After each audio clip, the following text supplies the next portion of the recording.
Aloha and welcome to Positive Space. I'm Rami and today you're going to get the raw me. Don't forget to follow me on Instagram, Rami Positive Space. Hit that like button and also that subscribe button as well. Today we are going to talk about toxic people. Let's talk about a few kinds of toxic people. Gossips, people who talk bad about someone, always, consistently.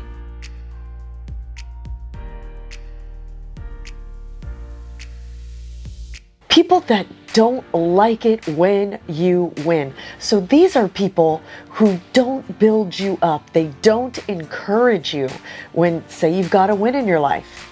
Leeches. Leeches want all the help, but when you need a favor, they ain't gonna be there. Put downers. These are people who will put you down to your face and you are still hanging out with them. There's a good song lyric from a Howard Jones songs that go, "Don't chop off his head to make yourself look tall." This is what these put downers do. Not only do they do it in private with you, but they might be okay putting you down in public in front of an audience, so that makes them look even taller than you. Abusive, toxic people. And this can fall into two different categories.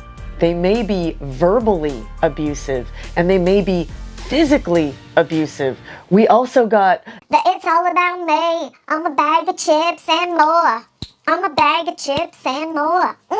These people interrupt you at all times. They want to get their story out.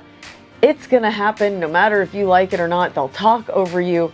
They're really almost narcissistic. They always need to talk about themselves, but when it comes to you, that ain't gonna happen. The nag. Oh my gosh. This is someone who wants to control almost every aspect of your life. And what do? They're always nagging you about it. If you could just do this. Could you pick that up? Oh my gosh, you are on my last nerve. If you would just do this. Oh my gosh, it's so hard being me. All these people who don't listen to me. That is a nag person. They're always telling you what to do and they want control. This is a positive space sucker. This is someone who always has something negative or sad or depressing to say, no matter what's going on.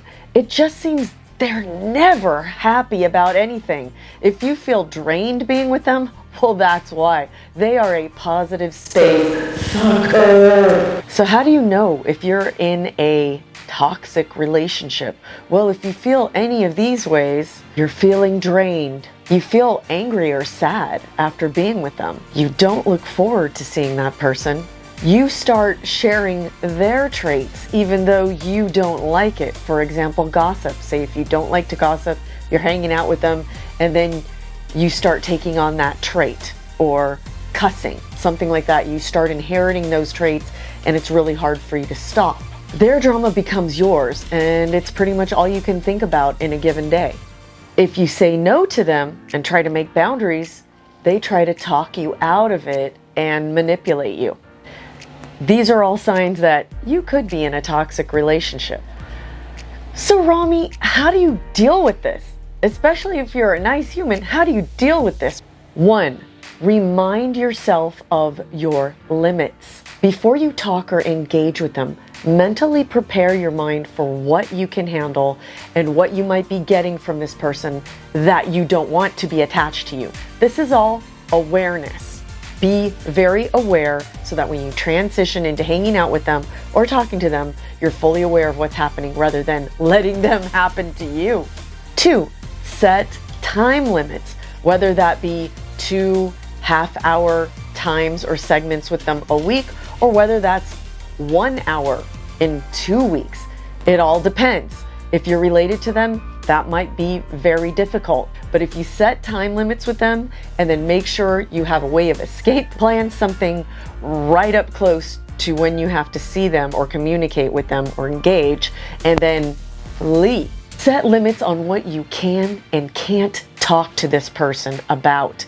Make sure that you either change the subject and let them know that you don't want to talk to them about certain things and that these are just things you don't feel comfortable or happy with talking about. Stay away from whatever these topics are and let them know that.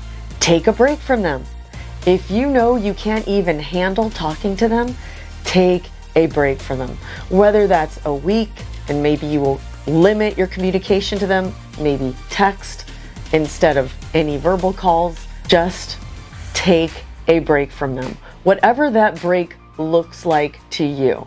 If it is someone you live with and you need 20 minutes away from everybody in your house or 10 minutes away from that person, make sure you get that time to yourself. Use iMessages to communicate with them.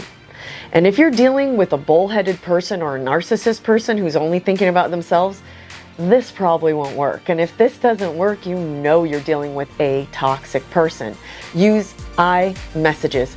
I feel judged when you're talking to me. Let them sit there in that feeling or in that comment for a while. You don't automatically have to say something back to them. Let them know it simply hurts you. The next step is let them know you don't like it and you would wish their communication to change. If it continues, you need to tell them, this relationship is hurting me and harming me. I'm going to need to back out. If this is just an abusive relationship, verbally, physically, mentally, get ready to get out. Transition your mind, make a timeline to how you're going to do this. And pull the cord. Get out, people.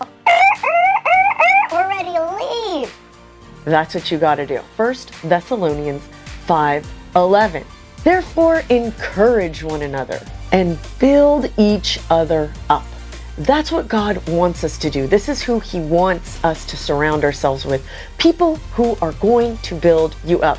And when you win, they are happy. Aloha.